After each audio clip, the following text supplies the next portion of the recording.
it's a new era in CFP to start off this year, put on full display. My take on this game is simple. I know some people will be upset about it.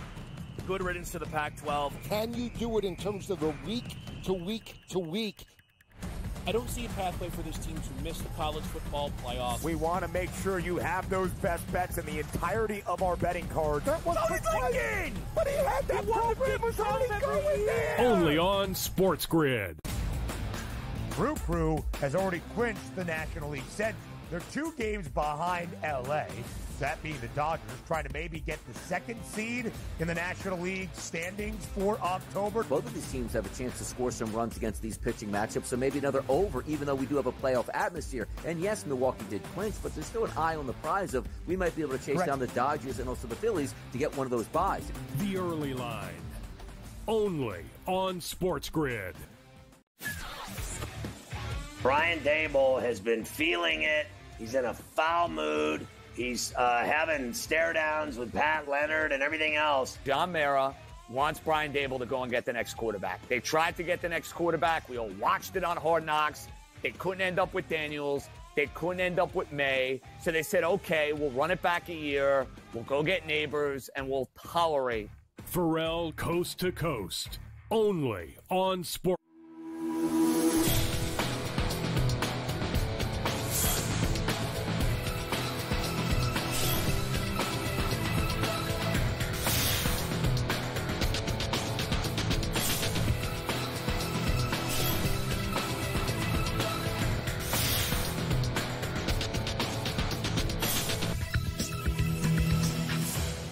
Good morning. Welcome to NewsWire here on SportsGrid. I'm Craig Mish. Hope your Monday is off to a good start. We'll cover the National Football League recaps from Sunday here on the show, the latest in college football, and, of course, a preview of Monday Night Football as we bring in Vinnie Iyer of Sporting News.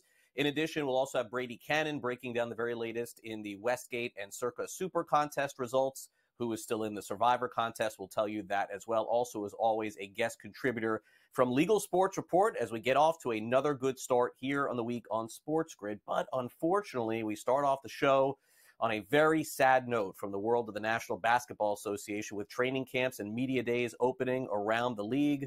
It's going to be a very somber time for the Denver Nuggets as great Dikembe Mutombo, Hall of Famer, one of the greatest defensive players in the history of the NBA, has passed away at the age of 58 years old. He was an 8-time NBA All-Star, 6-time defensive team, all-defensive team in the NBA, 4-time Defensive Player of the Year, and his second all-time in blocks. But those are just stats. Dikembe, the person, beloved in the National Basketball Association, of course, even after his playing days were over, did a lot of different commercials as well. A very sad day for the world in the NBA, to say the very least. So condolences to the Mutombo family and the NBA family as well. All right, now over to the National Football League. Let's recap some of the things that happened. And as always, here on a Monday, you may have missed what happened on Sunday night, but you didn't miss much of a game. The buildup was big. The result was not. The Baltimore Ravens welcomed the Buffalo Bills into town and absolutely clobbered them pretty much from start to finish. As the Ravens seem to be getting now back on the right track, they improved to 2-2 after beating the Buffalo Bills 35-10. And by the way, it was not even that close. And the reason why was Derrick Henry just ran amok all day long on the Bills. 199 rushing yards in this game. Vintage Henry is now back to current Henry, it would appear, as the Ravens look to be one of the smartest teams in the NFL for signing him to that contract they did in the offseason. But needless to say, it was a scoring frenzy on the side of Baltimore, scoring on virtually every possession, and Lamar Jackson's certainly proud of how that worked out. Yeah, I was. But I believe we scored every possession until I had fumbled, and that kind of stopped our momentum, and then they end up getting the ball and them scoring. I was ticked off about that because, like I said, in the NFL, a lot of games is a momentum type of game, and we go out there, we score 3 times, and then that fumble happened, it slows us down. But our defense was playing lights out. Offensive line played wonderful, and shout out to Justice Hill because I believe when he on that third down, that goes unnoticed, but that was a spectacular third down for him to make a guy miss and get north up the field. And losses are going to happen, of course, in the NFL, as they always do. But this was really lopsided, and very unhappy with Sean McDermott, the head coach of the Bills, after this one. Baltimore Ravens came out and they beat us. They outplayed us. They outcoached us. And we've got to identify the problems and get them fixed. Winning the line of scrimmage was a challenge for us tonight consistently. And if you don't win the line of scrimmage, and that's a whole team thing, not just the O-line, D-line, but overall we've got to do a better job up front, O-line and D-line, and then collectively as a team winning the line of scrimmage. So I thought Josh was moving off the spot quite a bit tonight. Made some great plays doing that, but then just not the healthiest way to live back there. So, like I said, we'll make the adjustments we need to make. We got to make them quickly, and we move on from there. Offensive line, one very big note for the Buffalo Bills. Big trouble last night for them in that game against Baltimore. All right, maybe the Chiefs are in bigger trouble than we thought. They do pick up this win against the Chargers, 17-10. It was a lackluster effort for both teams, I would say, on offense. Chargers were, by the way, 7.5-point underdogs, so in some spots you'll cash that. Mostly 7.5. So good news for Chargers backers. Bad news for the Chiefs. They win and also lose Rashee Rice. He suffered a torn ACL. So now without Pacheco and Rice for the distant future, no word on what the Chiefs may do to pick up the pieces here, but probably adding a wide receiver will be in the cards. Meanwhile, the biggest surprise in the NFL this season, without a doubt, has been the Washington Commanders. They look like one of the best teams in the NFL, dare I say. 42-14, they defeat the Arizona Cardinals and are surging right now behind Jaden Daniels, who is the overwhelming favorite to win the Rookie of the Year in the NFL. Kirk Cousins' last-minute game-winning drive against the Saints. Saints have now fallen back after looking so good the first couple of weeks, 26-24. And Minnesota held off Green Bay's comeback. Sam Darnold, 3 more touchdown passes.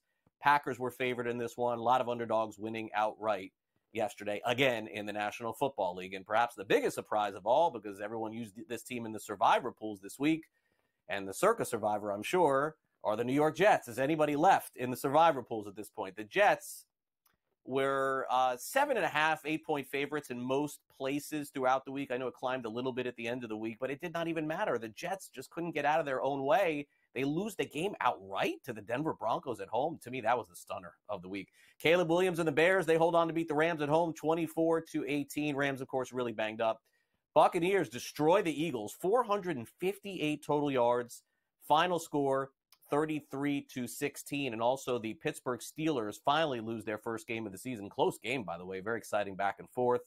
27-24. Joe Flacco won this game for the Indianapolis Colts as Anthony Richardson missed time. There's a report this morning saying it's just a hip pointer for Richardson, and he's expected to play next game the Colts play. All right, the new AP poll in college football is out. We got an instant classic on Saturday night between Alabama and Georgia. So naturally, you got to put Alabama number 1 after that win. And I think with the way that Georgia came back, they got it right. They only moved Georgia down to 5 after the loss there. So as you saw, it was Alabama 1, Texas 2, Ohio State 3, Tennessee 4, Georgia 5. And yes, 4 teams, as you see there in the Southeastern Conference, ranked in the top 5 in college football. 41-34, by the way, was the final in that game on Saturday night. In case you missed it, Alabama, they got off to this huge lead, and then Georgia came back late. Number 6, Ole Miss on Saturday. They fell to Kentucky 20-17. They missed a late field goal that could have tied the game. So Mississippi probably needs to win close to out to get back into the college football playoff scene. Arch Manning and Texas defeated Mississippi State 35-13. Texas was a huge favorite in this one. They did not cover. And also Arizona, by the way, had been a nice surprise in college football. They went on the road and beat number 10 Utah by a final of 23-10. All right, the Major League Baseball postseason, I mean, you could say it begins tomorrow, but it really begins today. The Mets and Braves are going to play a doubleheader. And I know this is going to be a little bit confusing for some. But the bottom line is this. If Atlanta wins 1 game in the doubleheader and the Mets win 1 game in the doubleheader, both teams are going to the playoffs. Whoever sweeps the doubleheader is in, and whoever, if they lose the doubleheader, they're out, and the Diamondbacks are in the playoffs. So this is going to be a wacky day of baseball, considering that the team that wins the first game doesn't need to even play anyone in the second game. I would assume that's what will happen, but we'll see. Diamondbacks are on pause, waiting to see what will happen.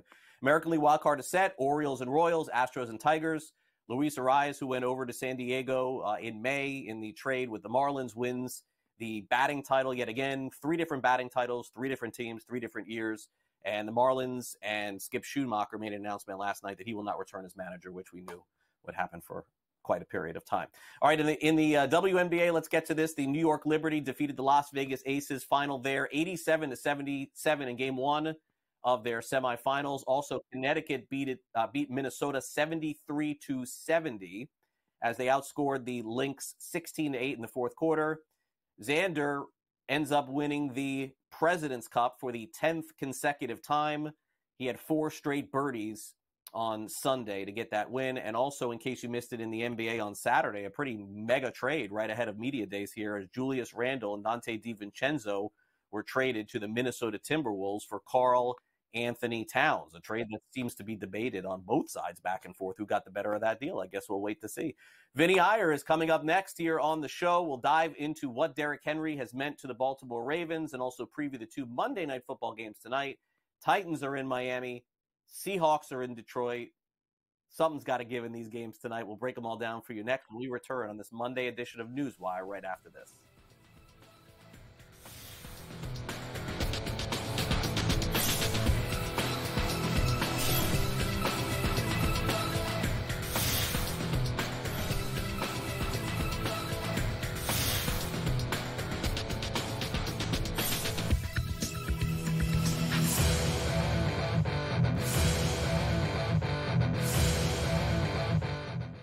Anyone that's been to a sporting event, the atmosphere before a game, I think Game Time Decisions has that same exact atmosphere. This is our arena. This is what we do. There is going to be an energy to Game Time Decisions that you will feel night in and night out. The excitement you get when you lock your bets in, when you're figuring out what you want to do, we can zone in on the biggest games each night. I want this to be the place that people come to before the games start so they feel as ready as possible to lock in their cards. We are going to hit every single one of those markets that you need to know about. We're going to go through every single thing, and I've got a great team behind me that's going to help me get the job done. There is not going to be a better place, I promise you, than Game Time Decisions to get that new information, react to it, and be able to then bet accordingly. We will have everything at our disposal, and we will use that to our advantage. I'm Kevin Walsh. Tune into Game Time Decisions from 6 to 8 p.m. Eastern on SportsGrid. Your gut says Miami is going to win, and you should take the over. Your gut also said your NFT selfies would only go up in value. They didn't. But your head is on SportsGrid and knows the QB is in concussion protocol. The backup has a 45 QBR against the zone coverage. The New York D has the most sacks in the league. So yeah, trust your head. It's smarter to be on SportsGrid.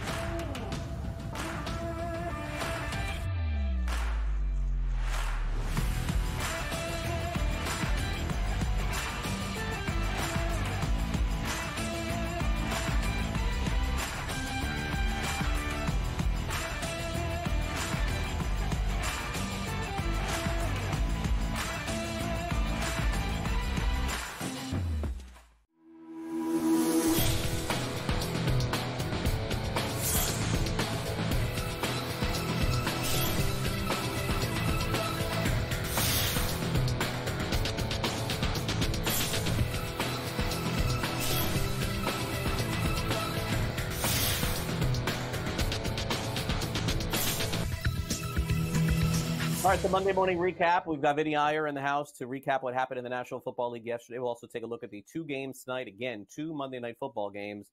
Things in the NFL sort of get back to normal, I would say, this week. We have bye weeks now from now all the way through like week 12, week 13. So we could take a deep breath, focus on less games each week. Vinnie, it is quite the bear to have as many games as we do when everybody is playing in the NFL. But now I think we're going to get some normalcy here. Usually once those bye week hits come in, we can sort of take a deep breath and focus on less games. Really hard for me to catch every game throughout the day. Yeah, it's hard to know what team is going to show up of a particular team, right? We saw the Saints in weeks 1 and 2, different teams in weeks 3 and 4. The Ravens started out 0-2, different teams in week 3 and 4. Broncos totally lost the first 2 games. Come out and win 2 road games in tough environments in weeks 3 and week 4. So I don't know if there's going to be too much normalcy going forward. The only thing we can count on is the Chiefs are going to find a way to get it done even when guys get hurt. Yeah, I mean, Broncos, really good point on that. I mean, the Broncos historically best team in the NFL, good, bad, or ugly at home, no matter what. This year on the road, it's so bizarre to see that happen. All right, so Sunday Night Football, not really much of a matchup here, and the Bills looked so good up until this point, and to me, it's probably like a one-off for them. They didn't appear ready, and the Ravens now are sort of dialing it back to what I think they wanted to be at the beginning of the season, was just pound Derrick Henry. I don't know what they were waiting for here. I guess, Vinny, maybe, I don't know, you tell me, maybe their approach going in was like, look, Derrick Henry is not going to play 5 more years in the NFL, so let's be careful how we use him. And then all of a sudden they found themselves 0-2 and are like, all right, well, we're not going to be able to do that.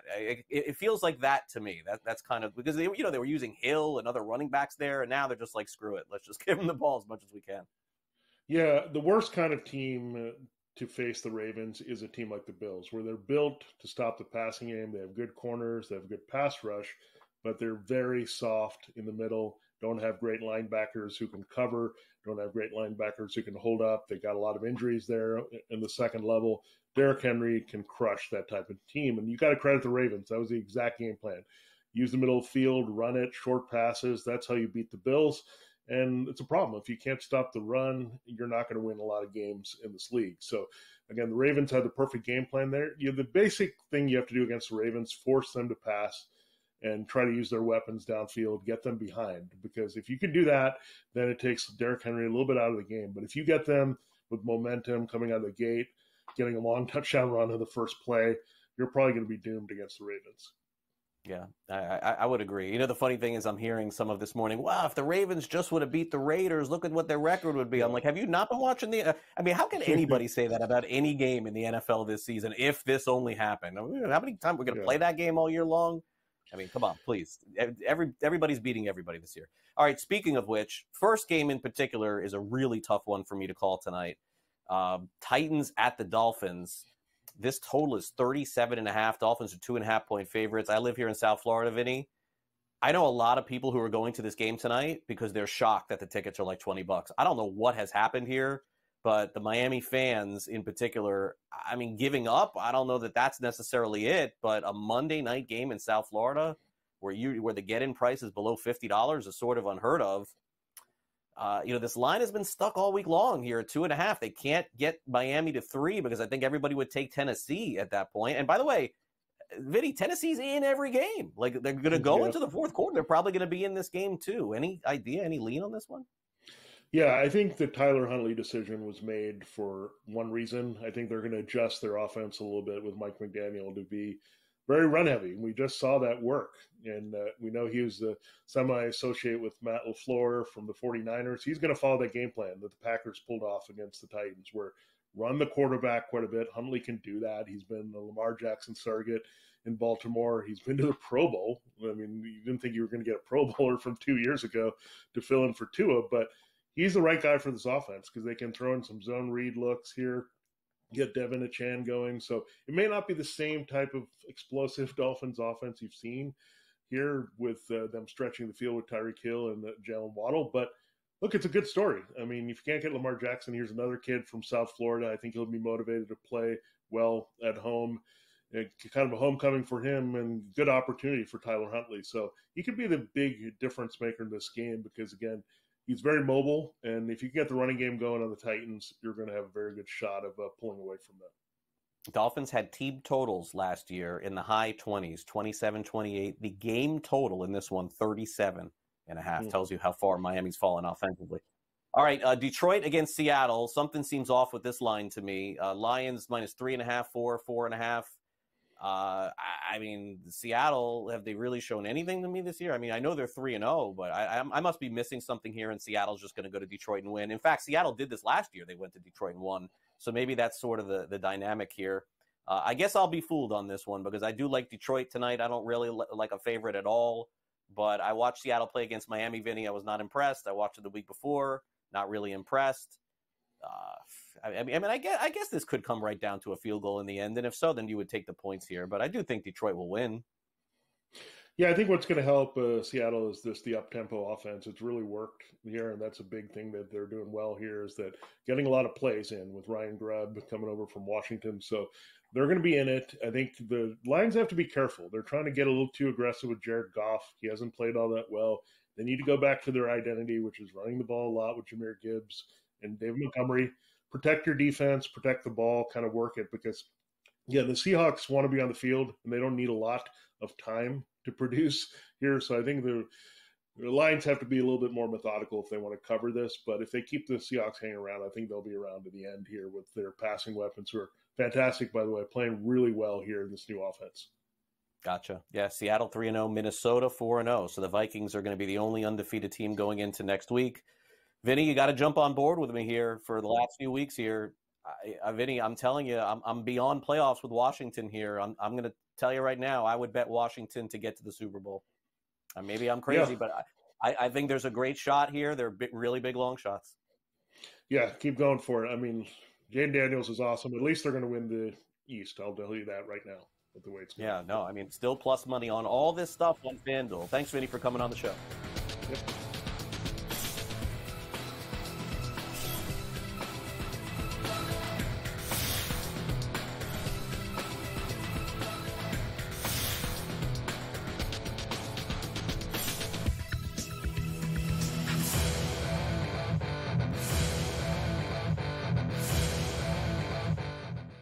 Anyone that's been to a sporting event, the atmosphere before a game, I think Game Time Decisions has that same exact atmosphere. This is our arena.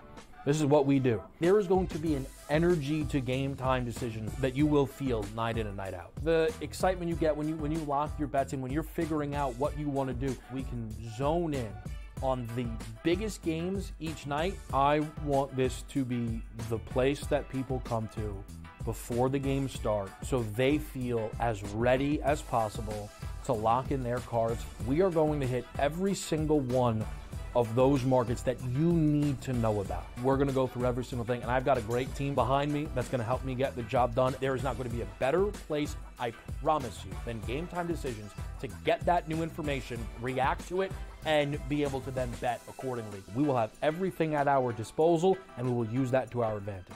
I'm Kevin Walsh. Tune into Game Time Decisions from 6 to 8 p.m. Eastern on SportsGrid.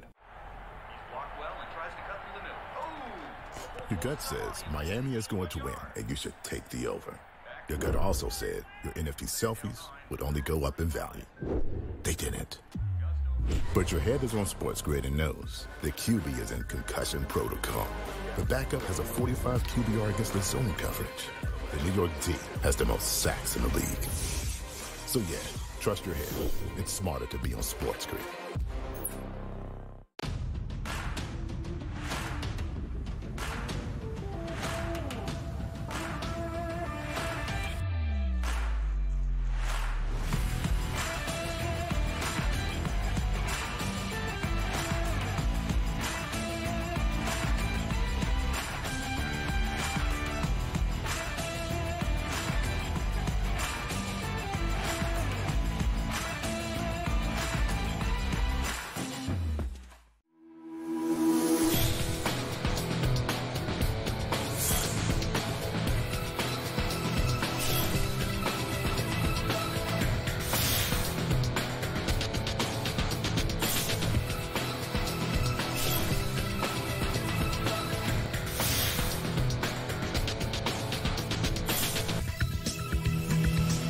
Welcome back to NewsWire here on SportsGrid. It's time to go over the latest in the National Football League. We're going to talk a little Chicago Bears football, Buccaneers, and also talk about what Raheem Morris said in regards to Kyle Pitts. It's time now for the SportsGrid sound-off.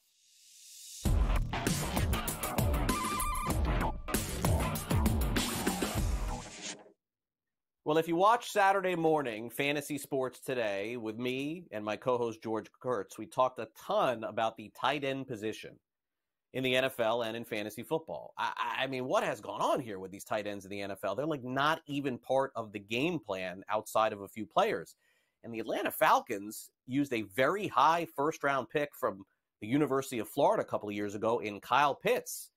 And even though they're winning, it's sort of stunning that Pitts is a non-factor and not even part of their game plan. But according to Raheem Morris, it doesn't matter because stats don't matter either. You know, it's just about going out there and winning the game when you're out there and you're playing. You know, he had a couple targets today, had a couple things going out that way.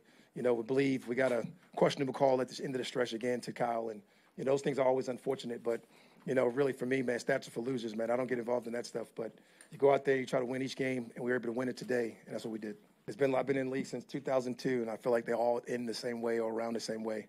And it's about having that mental stamina enough to go out there and push and pursue and get your guys to go out there and finish. And they certainly give me a nice chance to go out there and finish with our guys.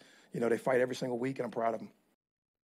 Yeah, I do like Raheem Morris, and I do think that he's a good NFL coach, but not a good take on stats are for losers. Would you like to tell that to the National Football League and their website that's making millions of dollars clicking on stats, checking stats, fantasy football players who are playing? Stats are definitely for winners, Coach Morris. Sorry to tell you. Now, as far as why this guy's not getting targets, I have no idea. He was great as a Gator. Maybe he's just not great as a tight end in the NFL. I mean, that's just the bottom line at this point. All right, great player in college, of course, was Caleb Williams, who led the Chicago Bears to yet another win yesterday against the Los Angeles Rams. A lot of sloppy play and penalties in the first half of this game, but Williams and the Bears end up coming out on top once they cleaned up all the mistakes that they made in the first half. Yeah, I think us doing a good job in communicating when we get into the locker room. I think this first half we had a bit more penalties than we wanted to. I think the main thing with that and the execution was the penalties. First half to second half, we were putting ourselves in advantageous positions in the second half and things like that with the sticks and staying ahead of the sticks, and then compared to first half with the flags or with us with negative plays, we didn't do as well compared to the second half, and it shows. I think our work throughout this past week was different than our other weeks before, and I think that goes to our leadership, that goes to our communication, what I've talked about multiple times. I think the growth is there. I think the leadership and the vets that we have around to be able to help lead and get to positions where we want to be, which is obviously on Sundays, winning games. So super excited, super proud of the guys. We're coming out to win. Yeah, at this point, the Bears kind of fit the mold for most teams in the NFL, which is like right down the middle.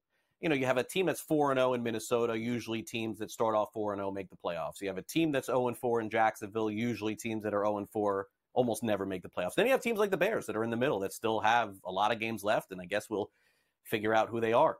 Tampa Bay Buccaneers with another big win yesterday against the Philadelphia Eagles, but stealing some of the headlines was Tom Brady's return to Tampa Bay and some of the comments made by Baker Mayfield about thinking that being stressful was not having Super Bowl rings. Our very own Tom social Brady media... may have returned to Tampa Bay, but it is very much the Baker Mayfield era, which probably hints to why Tom came off a little salty today and kind of took some of Baker's comments a little too close to heart. Baker mentioned earlier in the week that it's no longer a stressful environment in the Tampa Bay Bucs locker room, which I could adhere to the fact that things were very different when Tom Brady was there. But outside of that, Tom said that it's a championship mindset, and if he wanted to go have himself some fun, he would go to Disneyland.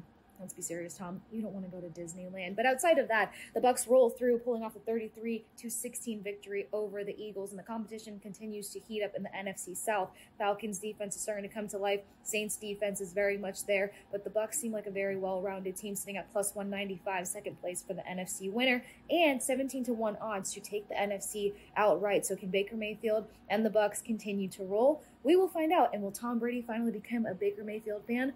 More than likely. All right. Well, we will see what the Bucs end up doing this season, but if it's anything like the end of last year, they could be on their way to the playoffs, and how things have changed with the Saints losing a couple games in a row. Pat Evans from Legal Sports Report joins us next.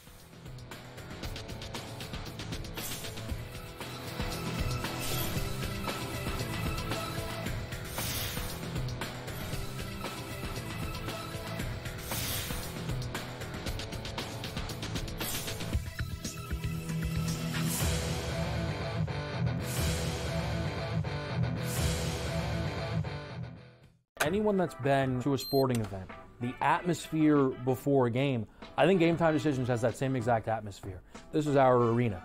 This is what we do. There is going to be an energy to game time decisions that you will feel night in and night out. The excitement you get when you lock your bets in, when you're figuring out what you want to do, we can zone in on the biggest games each night. I want this to be the place that people come to before the games start so they feel as ready as possible to lock in their cards. We are going to hit every single one of those markets that you need to know about. We're going to go through every single thing, and I've got a great team behind me that's going to help me get the job done. There is not going to be a better place, I promise you, than Game Time Decisions to get that new information, react to it, and be able to then bet accordingly. We will have everything at our disposal, and we will use that to our advantage. I'm Kevin Walsh. Tune into Game Time Decisions from 6 to 8 p.m. Eastern on SportsGrid. Your gut says Miami is going to win, and you should take the over. Your gut also said your NFT selfies would only go up in value. They didn't. But your head is on SportsGrid and knows the QB is in concussion protocol. The backup has a 45 QBR against the zone coverage. The New York D has the most sacks in the league. So yeah, trust your head. It's smarter to be on SportsGrid.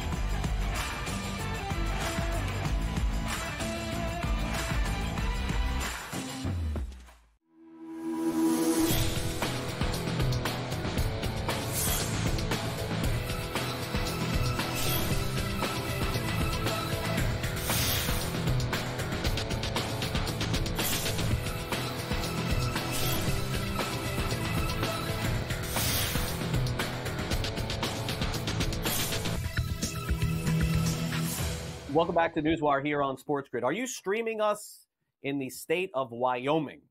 I'm sorry we have not talked about you a ton here on NewsWire on SportsGrid. In fact, that may have been the first time that I've ever uttered sports betting and Wyoming and casino betting and Wyoming together in the same sentence since I started this show a couple of years ago. So the good news is Matthew Waters is here from Legal Sports Report. Tell us why we're going to be talking about that. But Matt, thanks again for coming on the show. Hope you had a good weekend.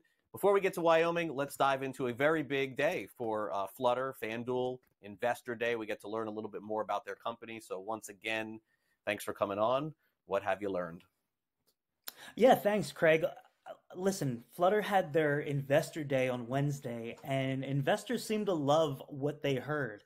FanDuel came out swinging with what it expects for the U.S. It significantly increased what they think the total available market is going to be by 2030.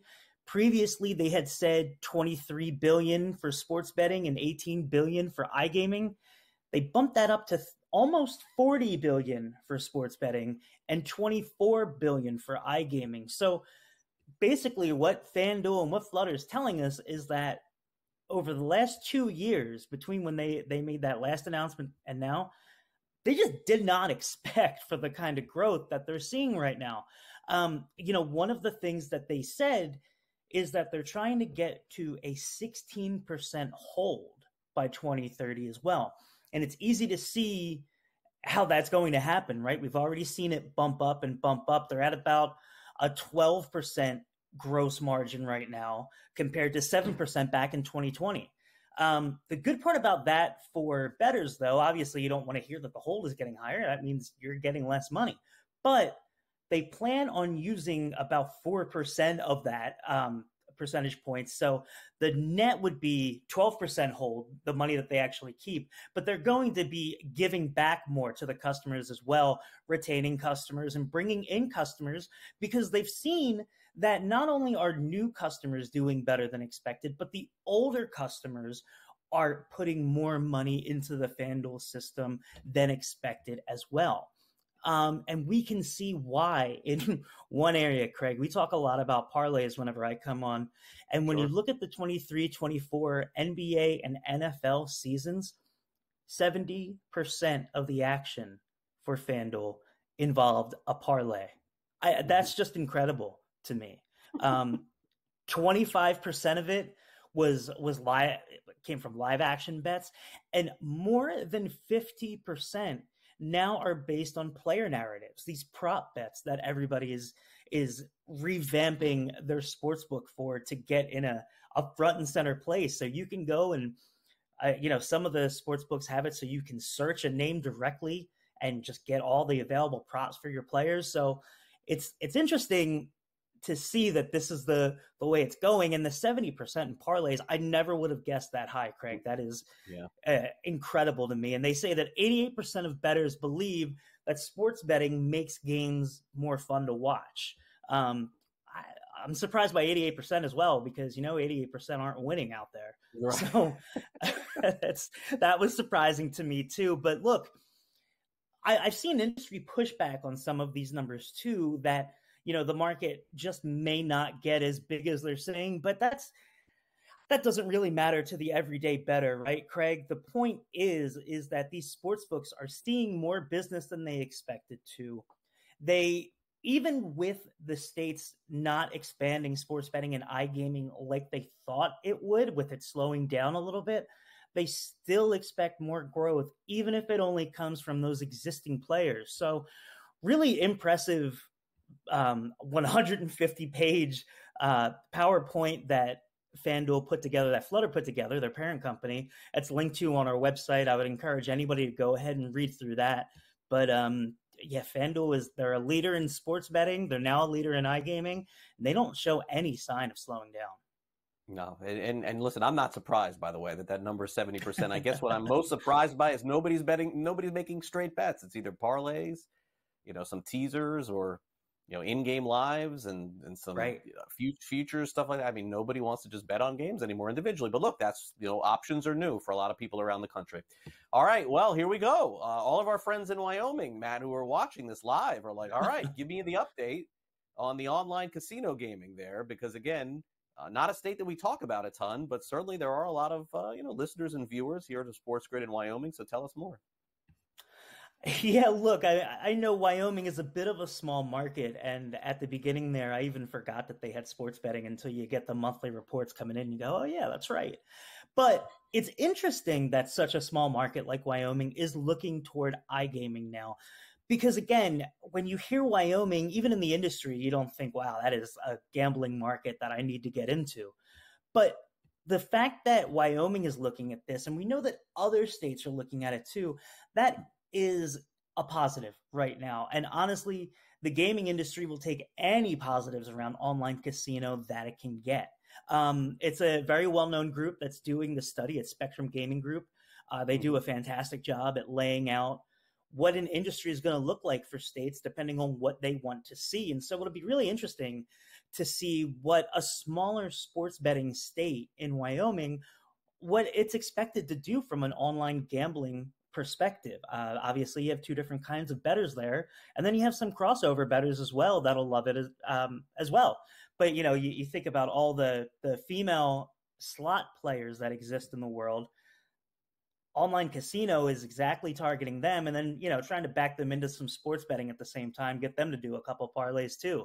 But the fact that Wyoming is looking at this as a generator of revenue is great for the industry. They need anything with online casino right now. So while Wyoming may not be the biggest win in the world from a revenue standpoint, if another state can get across the finish line on online gambling, maybe that would lead to New York taking it a little bit more seriously, or Ohio or Illinois.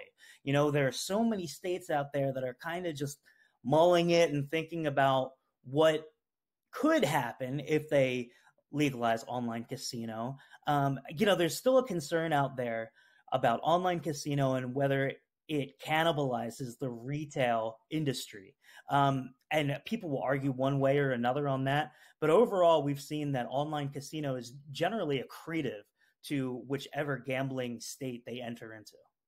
Okay, fair enough. Now let's close it out with the story that we heard about back in August, which is the possibility of FanDuel and DraftKings adding a surcharge to some of their bets. Is there any update on that now? Yeah, you know what, Craig? It was interesting because obviously DraftKings decided not to go forward with it. And so we didn't really hear too many regulators speaking on the record about this, but New York did last week. And it was interesting because the chairman of the regulator up there, Brian O'Dower, he basically said that, it's their job to protect the people that gamble in the state. And so he said, quote, "In that regard, I looked with great alarm about the recent proposal for a 20% surcharge." And basically what he said was, look, if any gambling company has any ideas about this again, we're going to look at it, and we're going to look at it really close. We'll be subject to, quote, "the strictest scrutiny, and if appropriate, be rejected." So it was interesting to me that we finally had a regulator come out and say something so firm about it, because we never had to actually get there in the step. But if New York and they're 51%, they're saying, look, you got to come here and pay it all if you want to be here. That's a powerful statement to the industry. No, it definitely is. All right, Matt, have a great rest of your week. I don't know. Am I going to see you later in the week? I have a feeling I am. Yeah, I think you are. Yes. Okay, good. So I'll catch up with you later in the week. Have a good one. Thanks, sir. You too. All right, not wearing red, though. Surprising there from Matthew Waters. Red October is on deck here, and Matt's wearing, I don't know, I can't even see you. Kind of like, it's a nice, I'm not ripping his clothes here. It's a nice shirt, just not red. Phillies red. We'll be back with Brady Kannon.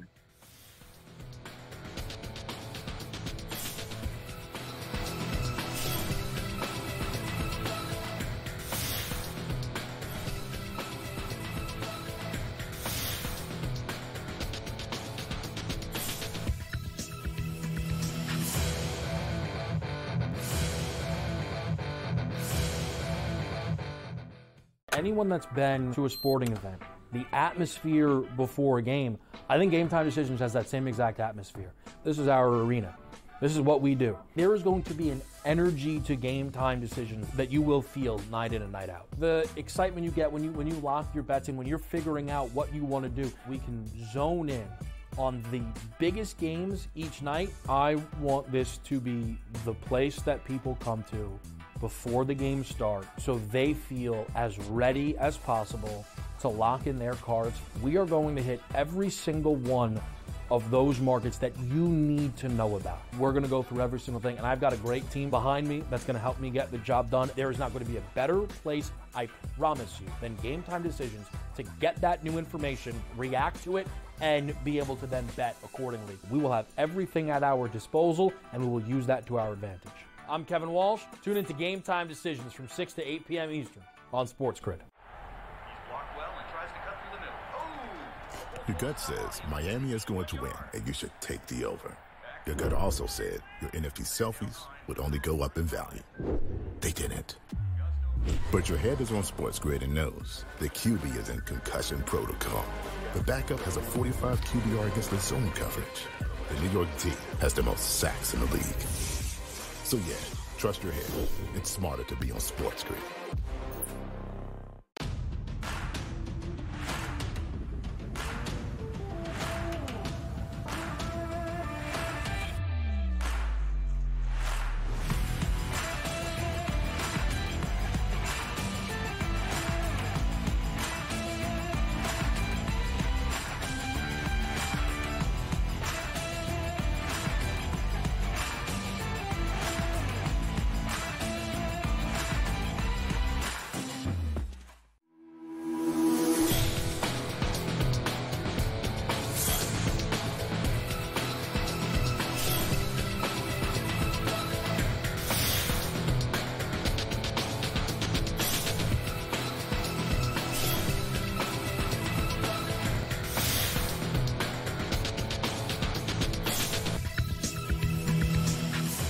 Welcome back to NewsWire here on SportsGrid. So happy to have Brady Kannon in the house to recap what he saw in the National Football League on Sunday and Sunday night as we sort of dive into a recap here, what we liked, what we didn't like, and later on in the week, Brady will be back to go over the Super Contest picks and Circa Survivor and all of that. By the way, is anybody left in Circa Survivor after the Jets lost to Denver? That was the most popular pick. I saw that. So second most.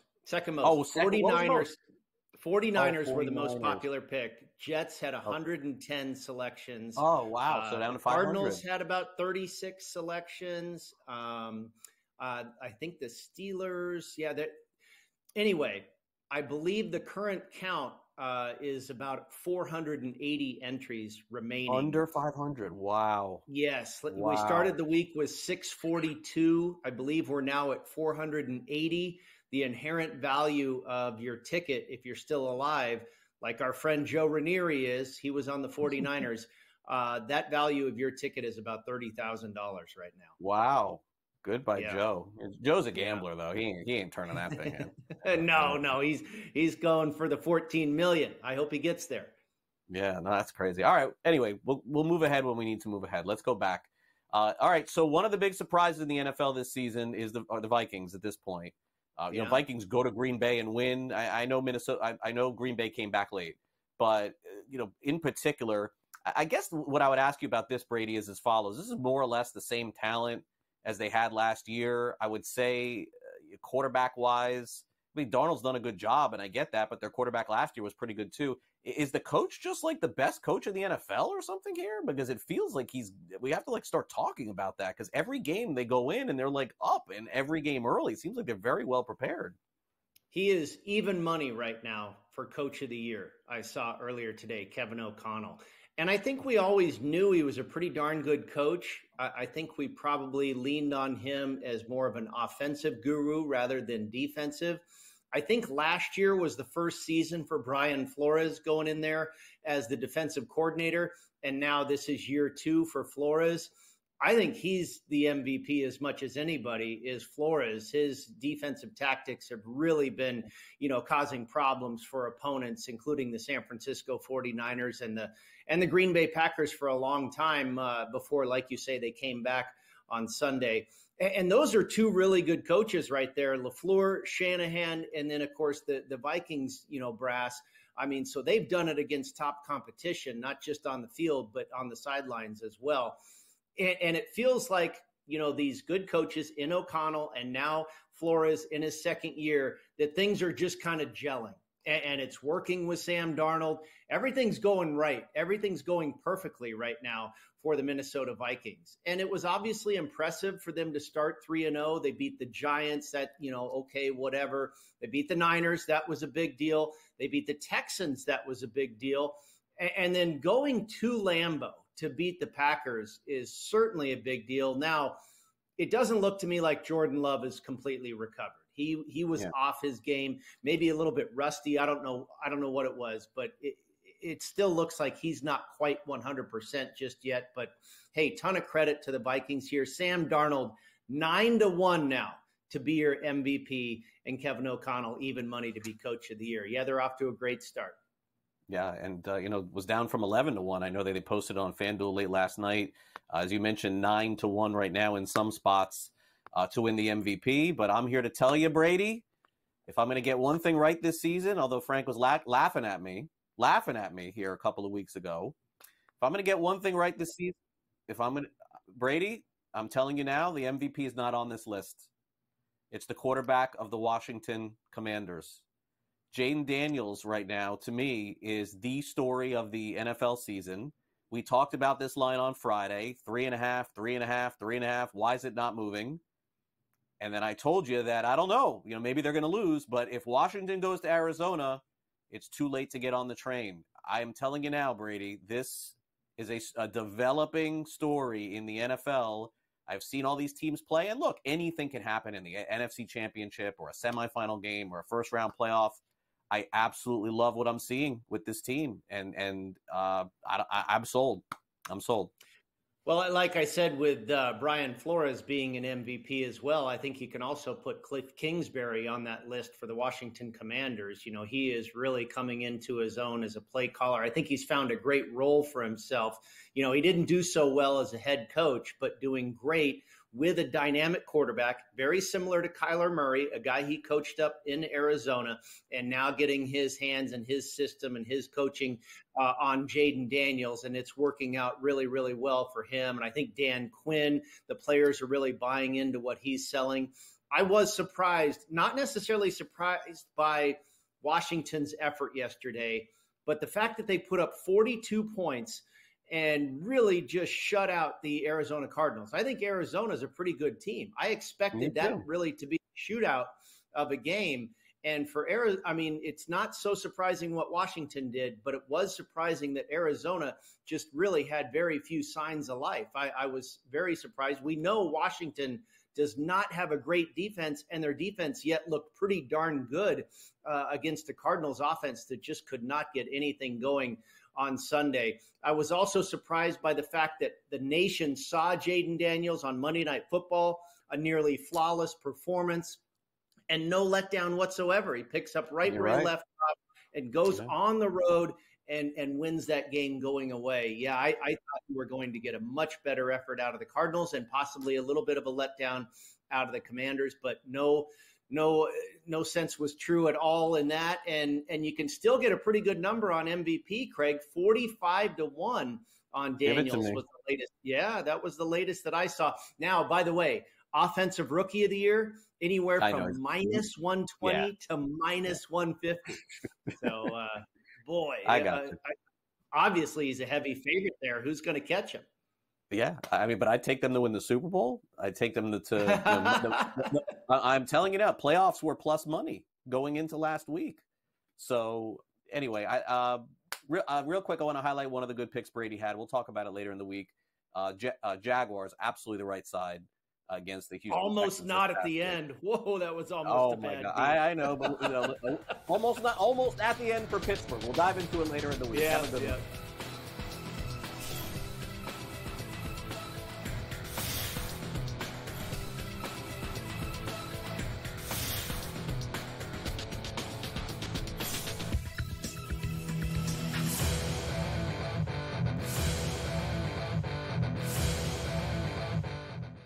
Anyone that's been to a sporting event, the atmosphere before a game, I think Game Time Decisions has that same exact atmosphere. This is our arena. This is what we do. There is going to be an energy to Game Time Decisions that you will feel night in and night out. The excitement you get when you lock your bets in, when you're figuring out what you want to do, we can zone in on the biggest games each night. I want this to be the place that people come to before the games start so they feel as ready as possible to lock in their cards. We are going to hit every single one of those markets that you need to know about. We're going to go through every single thing, and I've got a great team behind me that's going to help me get the job done. There is not going to be a better place, I promise you, than Game Time Decisions to get that new information, react to it, and be able to then bet accordingly. We will have everything at our disposal, and we will use that to our advantage. I'm Kevin Walsh. Tune into Game Time Decisions from 6 to 8 p.m. Eastern on SportsGrid.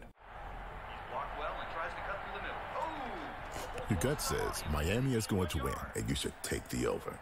Your gut also said your NFT selfies would only go up in value. They didn't. But your head is on SportsGrid and knows the QB is in concussion protocol. The backup has a 45 QBR against the zone coverage. The New York D has the most sacks in the league. So yeah, trust your head. It's smarter to be on SportsGrid.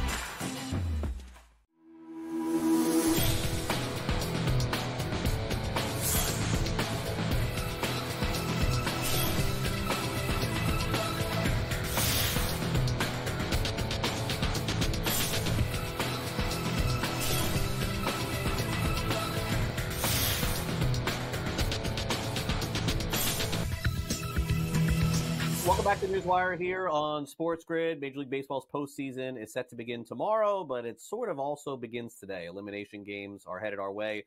Also, imagine being 17 years old and being a superstar in college football. That is really the story right now at the University of Alabama. Time now for some last licks.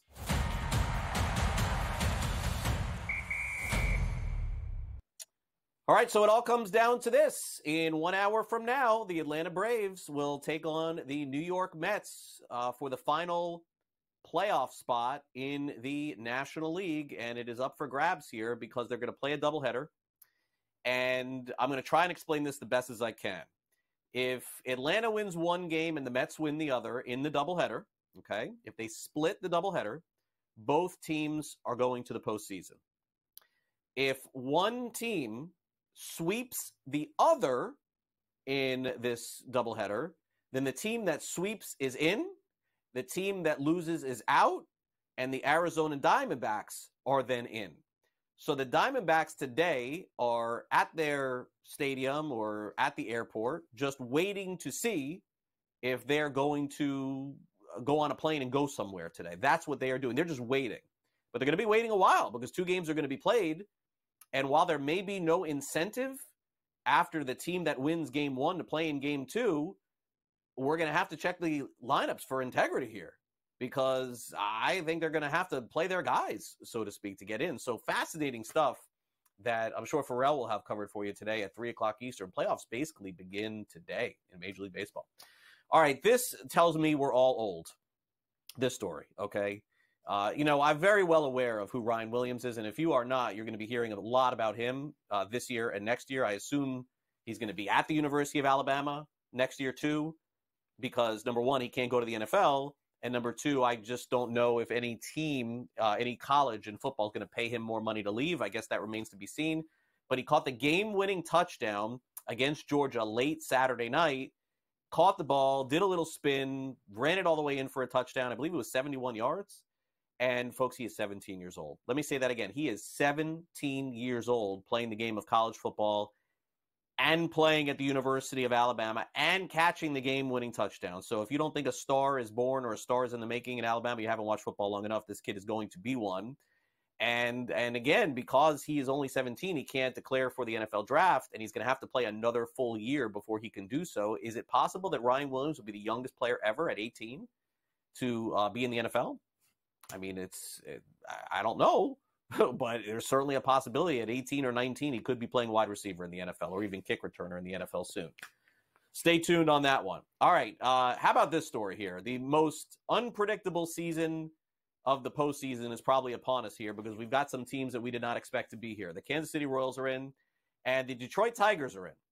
Yes, the Tigers, who traded arguably their second best starting pitcher away at the trade deadline, and ended up making the postseason with no one with 150 hits, no one with 75 runs driven in, no one with 25 home runs, and no one with 25 stolen bases, which means they're the first baseball team to ever make the playoffs without having any player reach those marks. Well, they have arguably the best pitcher in the postseason in Tariq Skubal, but it just goes to show you how far pitching can go. And also, let's keep in mind that while all those things are indeed true, those stats that we just showed, this has been a really down year for offense overall in Major League Baseball. If your name is not Jose Ramirez or Aaron Judge or Shohei Ohtani or Bobby Witt, the numbers have been down all across baseball. So not surprising that you can get in this way. And so good luck to the Tigers as they begin their postseason quest.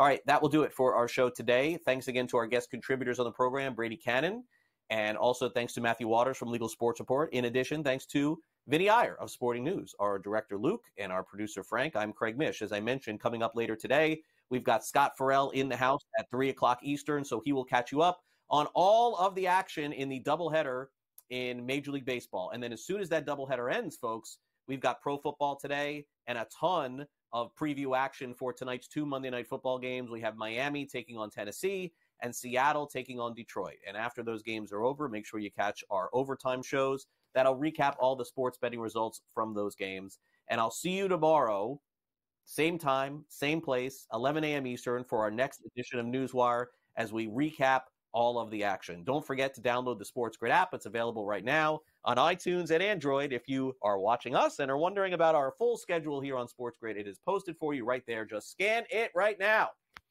Hope you have a great rest of your day. See you tomorrow morning for our next edition of NewsWire exclusively here on SportsGrid. See you then.